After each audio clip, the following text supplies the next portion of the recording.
Сегодня я хочу нарисовать вместе с вами открытку из серии морской тематики с мыслью о море и хорошем отдыхе. Для этого у меня есть открыточки уже готовые, они продаются прям с возможностью писать адреса и клеить марки.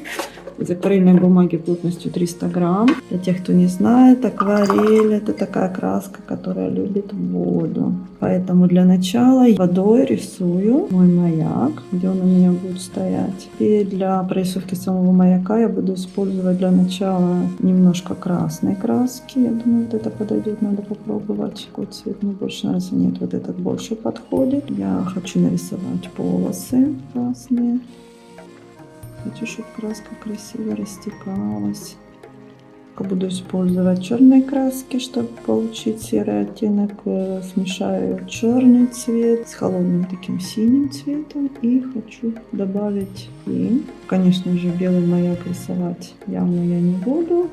Набросок, где будет стоять маяк, завершен. Детали мы остальное прорисуем, когда просохнет немножко краска. Сейчас я добавлю еще, смотрю, что мне нужно с этой стороны.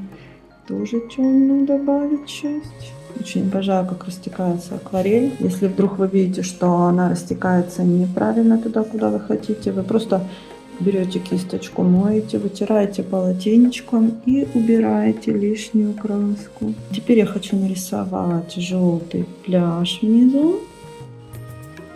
Здесь я хочу сделать наоборот теперь. Наоборот, с этой стороны темный песок, так как у нас тень отсюда тоже у маяка. Хочу получить красивые разводы темного и опять водой ввожу песок вдаль. Соответственно, за маяком он будет более темный и позволю краске растечься. Основа для песка готова. Теперь я хочу приступить к рисованию воды. Немножко беру голубой, этой голубой водой сразу прорисовываю. И теперь уже буду больше добавлять сюда цветов. Потому что к линии горизонта ближе будет более светлая водичка. Ближе к нам будет, конечно же, темнее. Немножко добавлю другого цвета в синий. Еще у меня есть вот такой красивый синий. Я его тоже хочу ввести в этот рисунок.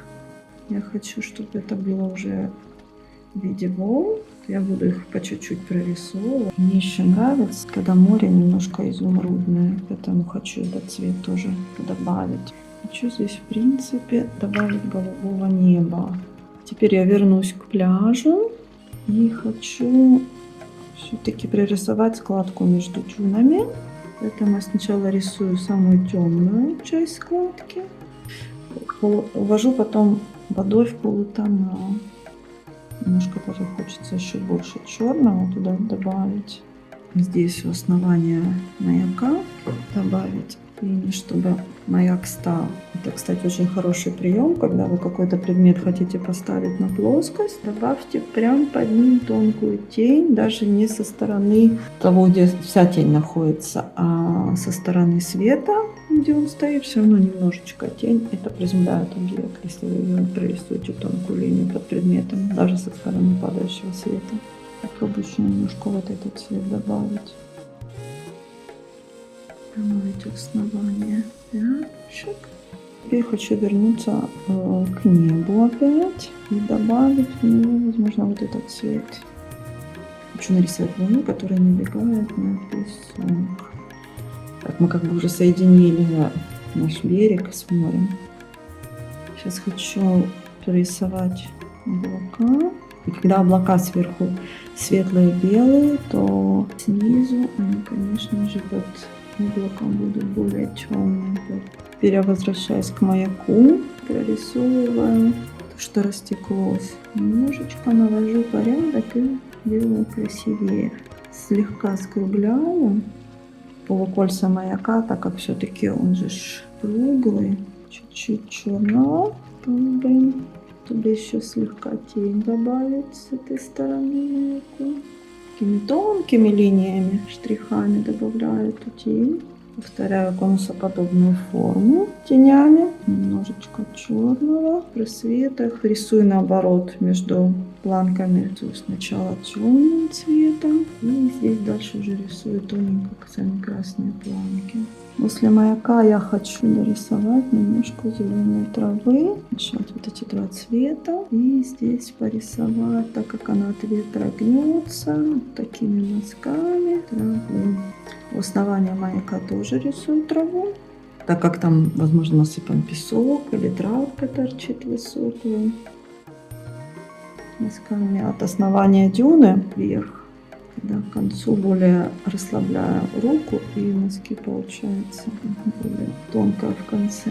Рисую траву в разную сторону, чтобы добиться более темных цветов.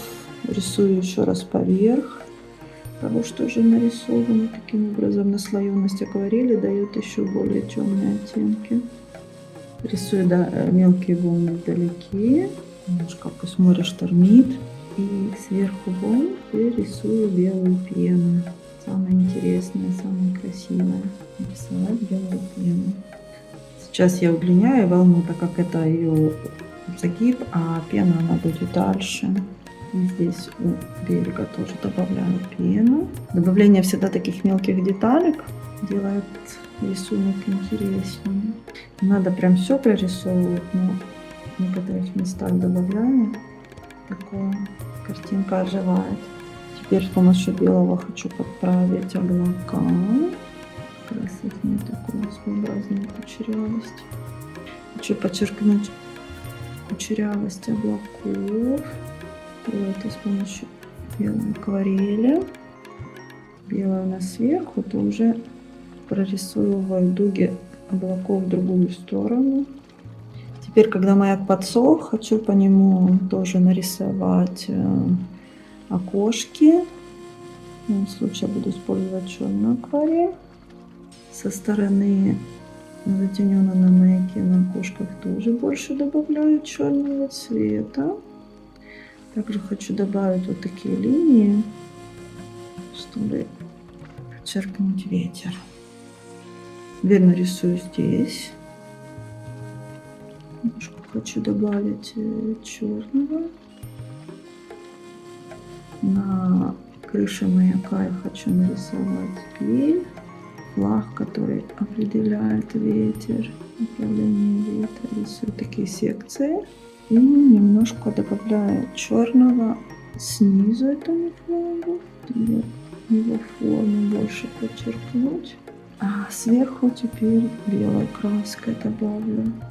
Также белой краской добавляю линии света на маяке. Немножко такие блики, которые оживят на рисунок. Я решила на открытке написать слово «дыши», чтобы каждый, кто ее увидит или будет держать в руках, смог почувствовать этот запах моря. И теперь осталось самое главное, самое любимое во всех моих уроках рисования, когда я говорю детям: а теперь подпиши свою работу. Я буду очень рада, если в комментариях вы напишите, получилось ли у вас тоже нарисовать открытку с морем и маяком. Желаю вам успеха в вашем творчестве.